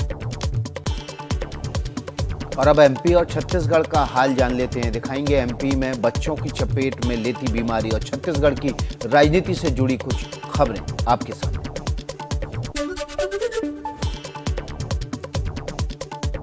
मध्य प्रदेश में भी बच्चों में वायरल बुखार के मामलों में बढ़ोतरी। भोपाल का सबसे बड़ा सरकारी अस्पताल बीमार बच्चों से भरा। डॉक्टर बोले 1 हफ्ते में बच्चों के वायरल बुखार के केस दोगुने हुए। इंदौर में वायरल और डेंगू बुखार से पीड़ित मरीजों की संख्या में तेजी से बढ़ोतरी। निजी से लेकर सरकारी अस्पतालों तक में मरीजों की लाइन। नेहरू अस्पताल में पहुंच रहे हैं रोजाना 750 मरीज।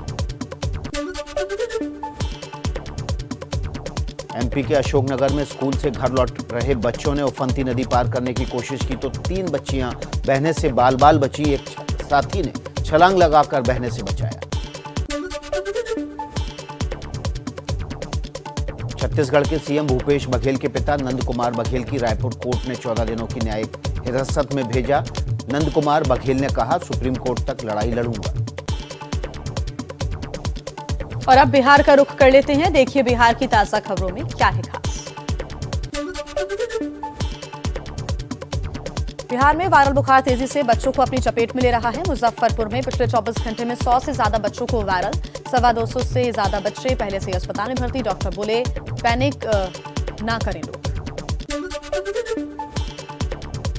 पटना में बिहार के सबसे बड़े अस्पतालों में से एक एनएमसीएच में निमोनिया, बुखार और सर्दी खांसी से पीड़ित बच्चों की संख्या में लगातार हो रहा है इजाफा, लेकिन कम पड़ रहे हैं बच्चों के लिए बेड। एक बेड पर 2-2 बच्चों का इलाज हो रहा है। 12 सितंबर को रामविलास पासवान की पहली बरसी का पटना में होगा आयोजन। चिराग पासवान ने चाचा पशुपति पारस को घर जाकर न्योता दिया। पश्चिम बंगाल में उपचुनाव के ऐलान के बाद से सियासी गहमागहमी फिर से तेज हो गई है। देखिए बंगाल में क्या नया हो रहा है। पश्चिम बंगाल में सीएम ममता बनर्जी भवानीपुर सीट पर उपचुनाव के लिए आज से प्रचार शुरू करेंगी। 30 सितंबर को मतदान और 3 अक्टूबर को नतीजे आएंगे। पश्चिम बंगाल के भवानीपुर के उपचुनाव में ममता बनर्जी को कांग्रेस का समर्थन। सूत्रों के मुताबिक कांग्रेस ने ममता के खिलाफ उम्मीदवार नहीं उतारने का फैसला लिया है। हालांकि प्रदेश इकाई उम्मीदवार उतारने के पक्ष में है। तो चलिए अब आपको पहाड़ी राज्य उत्तराखंड में कुदरत के कहर से जुड़ी कुछ खबरें और तस्वीरें दिखाई। उत्तराखंड के नैनीताल में गर्ल्स हॉस्टल के नीचे की जमीन लगातार धंसने से दहशत का माहौल। एक हॉस्टल खाली कराकर छात्राओं को दूसरे हॉस्टल में रखा गया। जमीन धंसने से हॉस्टल में कई जगह दरारें पड़ी। ऋषिकेश में रानी पोखरी पुल फिर से टूटा। रात में तेज बारिश के बाद बह गया था पुल, जिससे आवाजाही पूरी तरह से ठप हुई। प्रशासन ने कुछ समय पहले फिर से इस पुल को बनवाया था। वैकल्पिक मार्ग भी बह गया। रुद्रप्रयाग जिले में भारी बारिश से जगह जगह लैंडस्लाइड। बद्रीनाथ हाईवे भी कई जगह पहाड़ी हिस्से टूटे, रास्ते बंद, सैकड़ों लोग फंसे। रुद्रप्रयाग में पहाड़ी मलबा गिरने से जेसीबी और कई मशीनों को भी पहुंचा नुकसान। अलकनंदा और मंदाकिनी नदियों का बढ़ा जल स्तर भी खतरा बना। बेलड़ी पुल के नीचे शिव मूर्ति जलमग्न हुई। कर्णप्रयाग में पहाड़ों से गिरे मलबे ने कई घर, दुकानें और होटलों को नुकसान पहुंचाया। लोगों ने कहा जैसे तैसे बचे। प्रशासन की ओर से बहुत देर से मिली मदद। वहीं दक्षिण भारत में भी बादल ऐसे ही बरस रहे हैं कि कई जिले पानी पानी हो गए। देखिए कहां-कहां से आई है पानी की परेशान कर देने वाली तस्वीरें। तेलंगाना का वारंगल जिला पिछले हफ्ते भर से ही हो रही है। यहां भारी बारिश की वजह से काफी बेहाल है। सड़कें और कई इलाके जलमग्न। प्रशासन ने रेड अलर्ट जारी किया। निचले इलाके खाली कराने को कहा है। वारंगल में स्कूल से लौटती 3 बच्चियों को लोगों ने बहने से बचाया। रस्सी की मदद से बाहर निकाला। दूसरे इलाके में बाइक सवार किसी तरह बहने से बचा, लेकिन उसकी बाइक बह गई। तेलंगाना के करीमनगर जिले में भी भारी बारिश ने कई इलाकों को जलमग्न किया। घरों में पानी घुसने से दिक्कतों से जूझ रहे हैं लोग। तेलंगाना के राजन्ना सिरसिला जिले में पिछले 3 दिन से हो रही भारी बारिश की वजह से शहर का बुरा हाल हो गया है। कारों को बहने से बचाने के लिए कई लोगों ने पिलर के सहारे मोटी रस्सियों से उन्हें बांधा। अफगानिस्तान में तालिबान की नई सरकार का गठन हो गया है। पूरी दुनिया की नजर इस वक्त तालिबान पर टिकी हुई है कि वो देश को कैसे चलाएंगे। नई कैबिनेट के सामने आने के बाद तालिबान की तरफ से बयान जारी कर सरकार की प्राथमिकताओं का खुलासा किया गया है। क्या कुछ कहा है वो अब हम आपको बता देते हैं।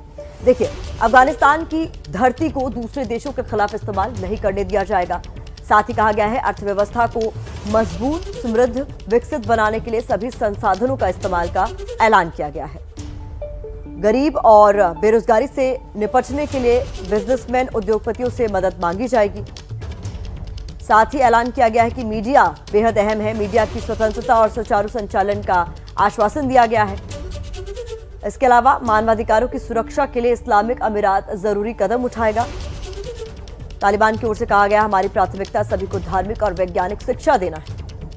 किसी को भविष्य की चिंता नहीं करनी है। हमें अपने लोगों की समस्याओं का अंदाजा है। इसके अलावा सभी पेशेवर लोगों को सुनिश्चित किया जाता है कि हमें उनकी कद्र है, ये भी तालिबान की ओर से कहा गया है। साथ ही कहा गया है कि लोगों को देश छोड़ने की ज़रूरत नहीं है, हमें किसी से कोई दिक्कत नहीं है।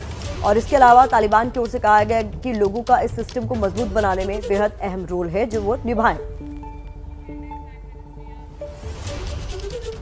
तो वहीं अफगानिस्तान में तालिबान के सरकार बनने के बाद अब नेशनल रेजिस्टेंस फ्रंट की ओर से पहला बयान भी सामने आया है। एनआरएफ की ओर से जारी बयान में कहा गया है कि अफगानिस्तान में बनी सरकार पूरी तरह से असंवैधानिक है और ये अफगानी अवाम के खिलाफ है।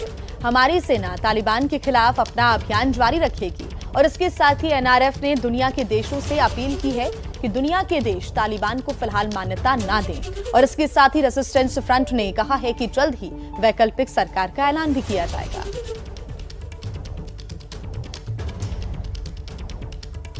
हालांकि एनआरएफ ने ये जारी किया है, कहा है कि अभी मान्यता तालिबान सरकार को ना दी जाए। नई सरकार पर एनआरएफ ने अपना ये पहला बयान जारी किया है। अफगानिस्तान में जो सरकार बनी है वो असंवैधानिक है, एनआरएफ का ऐसा कहना है।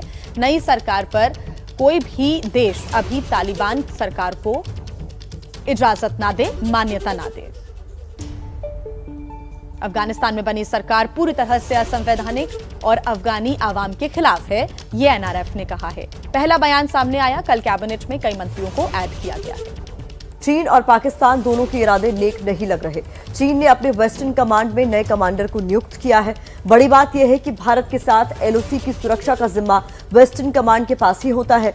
जिनपिंग ने जनरल वांग हेजियांग को वेस्टर्न कमांड का नया चीफ बनाया है। दूसरी खबर पाकिस्तान से मिल रही है। पाकिस्तानी सेना ने भी अपने कुछ बदलाव किए हैं। पाक सेना ने रावलपिंडी कॉर्प्स में नया कमांडर नियुक्त किया है। Lieutenant general Sahir Shamshad Mirza Rawalpindi corps के नए प्रमुख होंगे, जिनमें एलएसी की निगरानी होती है। यानी एलएसी से लेकर एलओसी तक नए कमांडर तैनात किए गए हैं। चीन और पाकिस्तान की नई चाल सीमा पर एक बार फिर से देखने को मिल रही है। एलएसी पर चीन ने नया कमांडर नियुक्त कर दिया है, तो वहीं एलओसी पर पाकिस्तान ने नया कमांडर नियुक्त किया।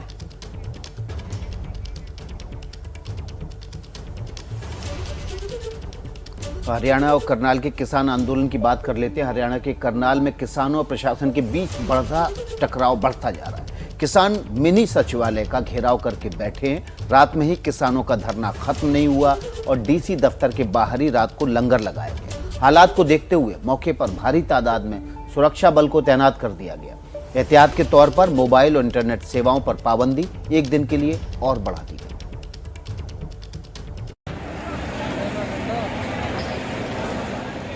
करनाल में कल सुबह से लेकर देर रात तक चले घमासान के आज और तेज होने की आशंका है।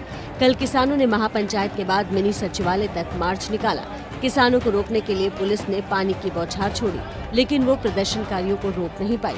इसके बाद किसान अपनी मांगों को लेकर मिनी सचिवालय के बाहर धरने पर बैठ गए और रात को वहीं पर लंगर लगाकर ये संकेत दे दिया कि वो यहाँ से हिलने वाले नहीं हैं। आज हमारी जीत हुई है, क्योंकि ये कह रहे थे कि पार्लियामेंट विधान सेक्रेटरीट में जाने नहीं देंगे। और देखो, हम आए भी, हमने घेराबंदी भी तोड़ी और हम यहाँ पे बैठे भी हैं। किसानों के तेवर देख प्रशासन भी एक्टिव मोड में नजर आ रहा है। प्रशासन ने मौके पर सुरक्षा बलों की भारी तैनाती की है।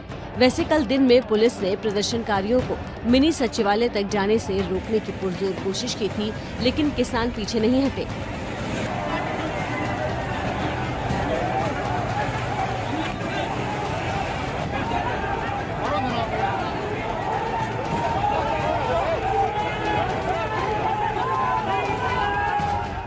हजारों की संख्या में करनाल के जिला सचिवालय का घेराव करने वाले किसानों का कहना है कि जब तक एसडीएम पर कार्रवाई नहीं होगी तब तक वो यहीं बैठे रहेंगे। दरअसल 28 अगस्त को करनाल में किसानों पर जो लाठीचार्ज हुआ था, उसके विरोध में महापंचायत बुलाई गई है। लाठीचार्ज में एक किसान की मौत हुई थी। मृतक किसान के परिवार को 25 लाख मुआवजा और परिवार के सदस्य को सरकारी नौकरी की मांग की जा रही है। लाठीचार्ज कराने वाले एसडीएम को निलंबित करने की मांग भी किसान कर रहे हैं। कोई कलवल बता देगा प्रशासन, हमारे कहने से थोड़ा, हमारा गेट पर कब्जा हो गया। अब तो आराम से बैठ के बात कर लेंगे, तो आराम करेंगे। यहाँ अपना कपड़ा लत्ता मंगवाने, खाने पीने का इंतजाम कर रहे, कर लेंगे बात। हमें तय करके बताएगा क्या बताना। घेराव से पहले प्रशासन से किसान नेताओं की कई दौर की बातचीत हुई, जो बेनतीजा रही। करनाल में सुरक्षा के मद्देनजर धारा 144 लागू कर दी गई है। मोबाइल और इंटरनेट सेवा पर रोक आज रात 12 बजे तक बढ़ा दी गई है। किसानों के प्रदर्शन को लेकर विपक्ष ने एक बार फिर सरकार पर हमले तेज किए हैं। मोदी जी, खट्टर साहब, जब आप दोहा जाकर तालिबान से बात कर सकते हैं, तो देश के धरती पुत्र अन्नदाता किसान से क्यों नहीं? देखिए, ऐसा होता है आंदोलनों में तो बहुत सारी मांगे की जाती हैं। अब वो क्या करना है क्या नहीं करना वो हम सोचेंगे। मिनी सचिवालय के बाहर धरना दे रहे किसानों ने जिस तरह दरियां बिछा ली हैं, उससे साफ है कि यहाँ भी दिल्ली बॉर्डर की तरह लंबे वक्त तक डटे रहने का इरादा लेकर आए हैं। अगर सरकार ने प्रदर्शनकारियों से बातचीत का कोई रास्ता नहीं निकाला तो खट्टर सरकार के लिए नई मुसीबत खड़ी हो सकती है। तो देखिए, इसी खबर पर ग्राउंड जीरो से हमारे संवाददाता अंकित गुप्ता जुड़ गए हैं। अंकित का रुख कर लेते हैं। अंकित, क्या अभी हालात हैं? किसान डटे हुए हैं और क्या बातचीत के लिए कुछ नई समय सीमा तय हुई है? कुछ नया वक्त निकलकर सामने आया जब दोनों पक्ष आपस में बातचीत कर पाए? विकास, फिलहाल बातचीत रुक गई है। जो गतिरोध है वो उसी तरह से बना हुआ है, एक तरह से डेडलॉक की सिचुएशन हो गई है। क्यों? क्योंकि कल जो है दोपहर में जब किसानों ने महापंचायत बुलाई थी, दोपहर में 1 बजे से लेकर 3 बजे तक प्रशासन के साथ बातचीत हुई। जो किसानों की मांग थी कि जो एसडीएम है, जिन्होंने आदेश दिया था, जिनके आदेश पर लाठीचार्ज हुआ था 28 अगस्त को, उनके खिलाफ मुकदमा दर्ज होना चाहिए, परिवार को मुआवजा मिलना चाहिए, इस तरीके की कई सारी मांगे की गई थी, जिस पर जो है सहमति नहीं बन पाई थी, जिसके बाद में मार्च किया गया। और आज की तारीख में अगर मैं बात करूं, मैं आपको तस्वीरें जो दिखाने की कोशिश करता हूं, हालांकि हम थोड़ा सा जो है उस जगह से दूर पर है जहां पर वो मिनी सचिवालय है। ये सामने जो रास्ता जाता है, ये सामने मिनी सचिवालय है। यहाँ पर अभी भी हमको जो है किसान आते जाते दिख रहे हैं। और बात की जाए जो किसान नेताओं की, तो वो भी यहाँ पर मौजूद है। हालांकि पिछले जो है कुछ देर से हमको जो है जो बड़े किसान नेता हैं वो यहाँ पर नजर नहीं आ रहे। संभवतः वो अभी कुछ नहाने धोने या फ्रेश होने के लिए गए होंगे। लेकिन अभी जानकारी ये दी जा रही है कि प्रशासन की तरफ से अब जो है गेंद उनके पाले में डाल दी गई है। यानी कि प्रशासन और सरकार को तय करना है कि आखिर वो क्या करना चाहते हैं। क्योंकि जो किसान नेता हैं उन्होंने अपनी बातें जो है कमरे के अंदर भी रख दी थी, और अब कमरे के बाहर जब यहाँ पर जो है घेराव किया है, यहाँ पर भी उनकी वही मांगे हैं। लिहाजा सरकार और प्रशासन तय करे कि वो उन मांगों को मान रहे हैं या नहीं। बिल्कुल, ये देखना होगा कि आगे क्या बातचीत होती है और क्या रुख अख्तियार किया जाता है सरकार की भी तरफ से और किसानों की भी तरफ से, क्योंकि वो अपनी मांगों पर लगातार अड़े हुए हैं। उठने की बात नहीं कह रहे हैं। उनका कहना है कि जब तक उनकी मांगे पूरी नहीं हो जाती वो अपना धरना खत्म नहीं करेंगे। अंकित, बहुत धन्यवाद आपका जानकारी के लिए। विधानसभा में नमाज के लिए अलग कमरा आवंटित करने का मामला अब तूल पकड़ता जा रहा है और इस फैसले के विरोध में आज बीजेपी ने विधानसभा घेराव का ऐलान किया है। झारखंड की तर्ज पर उत्तर प्रदेश विधानसभा में भी नमाज के लिए अलग कमरा देने की मांग उठी।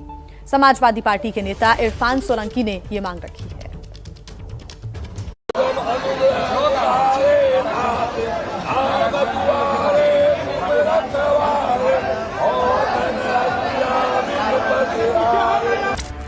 झारखंड विधानसभा परिसर में हनुमान चालीसा का पाठ करके बीजेपी विधायकों ने विधानसभा अध्यक्ष के उस फैसले पर विरोध जताया जिसके तहत नमाज के लिए अलग कमरा आवंटित किया गया है। लेकिन इस मुद्दे पर विरोध और राजनीति यहीं थमती नजर नहीं आ रही। नमाज पढ़ने के लिए कमरा आवंटित करने का मामला झारखंड हाईकोर्ट पहुंचा।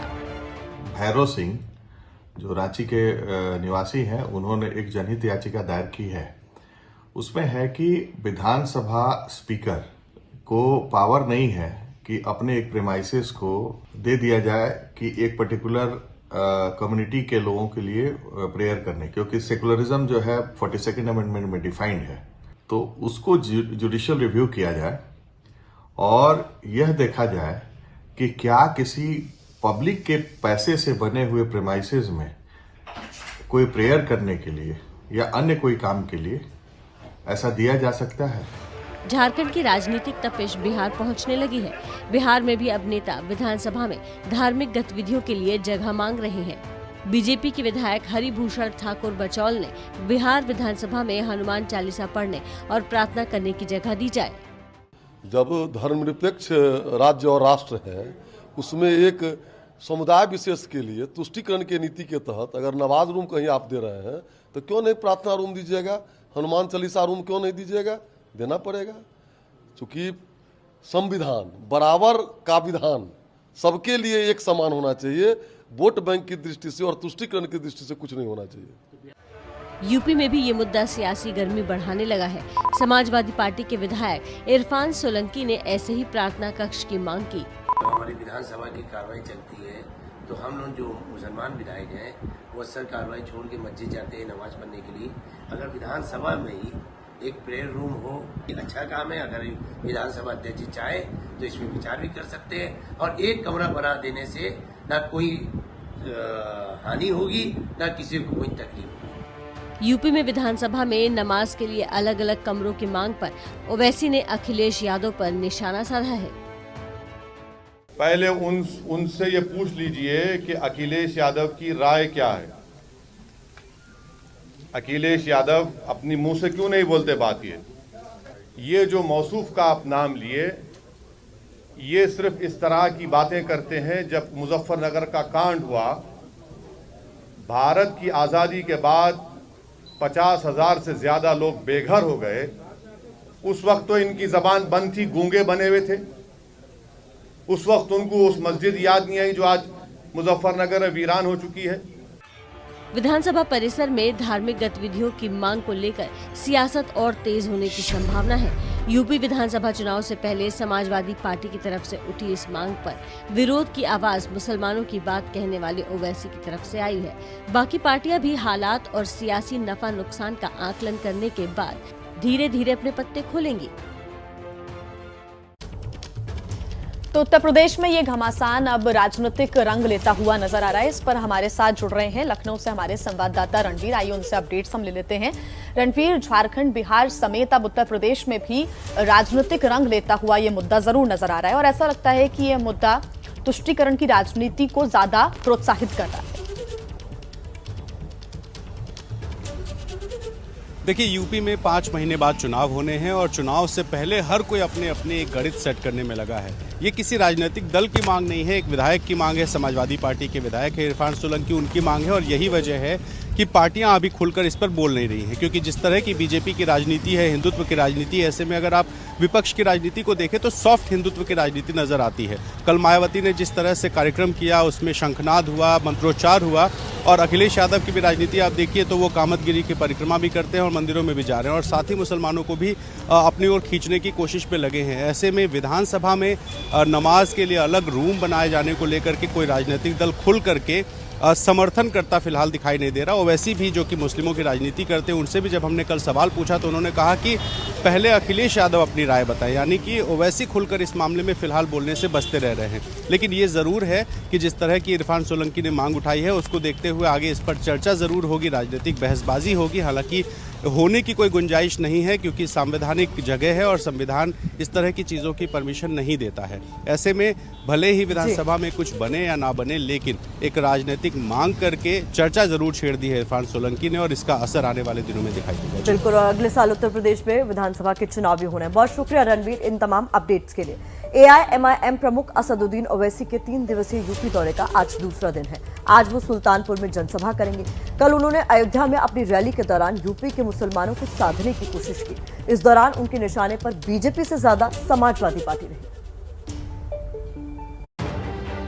ओवैसी का अयोध्या दौरा उनके आने से पहले उनके फैजाबाद नाम लेने के चलते विवादों में था। नाम के बहाने ही ओवैसी ने यूपी के सीएम पर निशाना साधा। क्या कहा उन्होंने कि ओवैसी को अयोध्या नहीं जा रहे? मेरे भाई, अयोध्या भी जाएंगे, क्यों नहीं जाएंगे? इनको नाम फैजाबाद से इतनी जलन क्यों है? पेट में दर्द क्यों होता है? ओवैसी जानते हैं कि जिस मुस्लिम वोट के सहारे वो यूपी के चुनावी रण में खम ठोक रहे हैं, उसका बड़ा हिस्सा समाजवादी पार्टी के साथ है।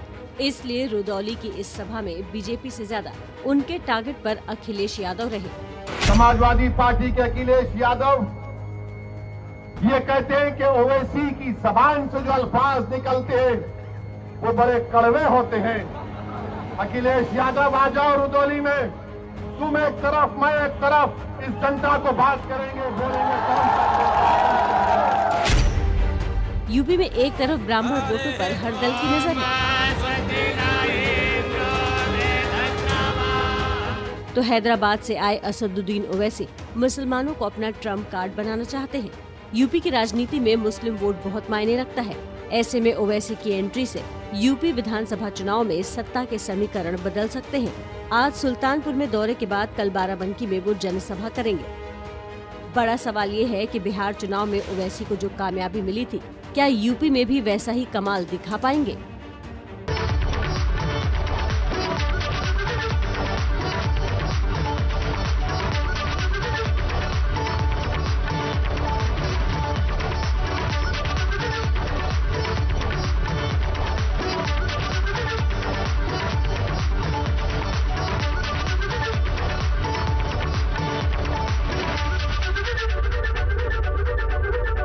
जी विकास, ये वक्त हो गया है हमारे और दर्शकों के पसंदीदा आज के कार्टून सेगमेंट का। इरफान जी हमारे साथ स्टूडियो में मौजूद है, उन्होंने अपना कार्टून बना भी लिया है। इरफान जी, कार्टून बड़ा दिलचस्प है आपका, क्योंकि पश्चिम बंगाल में उपचुनाव हो रहे हैं, भवानीपुर से खुद ममता बनर्जी चुनाव मैदान में है, तो आपने व्हीलचेयर जो है चुनाव मैदान में उतार दी है। आपने सही कहा, ममता बनर्जी जब भी चुनाव प्रचार करते हुए मुझे नज़र आती हैं तो मुझे उसके साथ में अचानक ही ये व्हीलचेयर भी नज़र आती है। तो जब भी मैं बनाता हूँ तो मुझे लगता है कि मैं उनको चुनाव प्रचार करते हुए बनाऊं तो व्हील चेयर भी बनाऊं। विकास जी इसके ऊपर बहुत अच्छा प्रकाश डालेंगे। इरफान भाई हमेशा मुझे फंसा देते हैं, लेकिन देखिए इस बार ममता बनर्जी फंसी हुई बिल्कुल नहीं है। पिछली बार चुनाव में उनको लग रहा था सहारे की ज़रूरत है तो व्हील चेयर का सहारा लिया था, लेकिन इस बार उनको स्मूथ केक वॉक मिलने वाली है और चुनाव में कोई संशय नहीं है, चुटकी जरूर ले सकते हैं इरफान। क्या बात है, ये हुई ना बात, इसीलिए मैंने कहा था कि इस कहानी को पूरा आप ही करेंगे। तो आप देखते रहिए मास्टर क्लास, कल हमारी इसी वक्त होगी आपके सामने, मेरे साथ में रहिए। इस बार भी आपको कुछ नए टिप्स बताने वाला हूँ, बहुत ज़रूरी हैं। एबीपी न्यूज़ ने ये व्यवस्था की है कि आपको कार्टून दिखाने के साथ साथ कार्टून बनाना भी सिखाएंगे।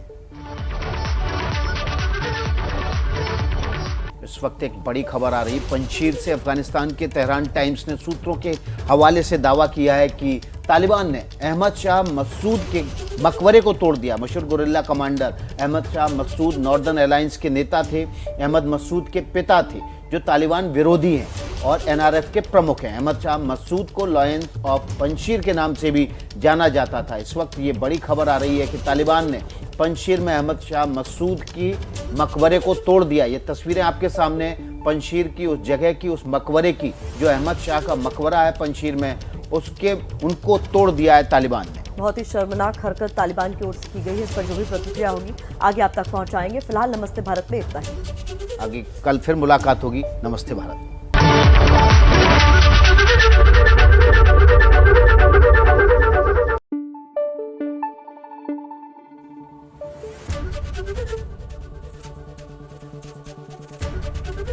एबीपी न्यूज़ आपको रखे आगे।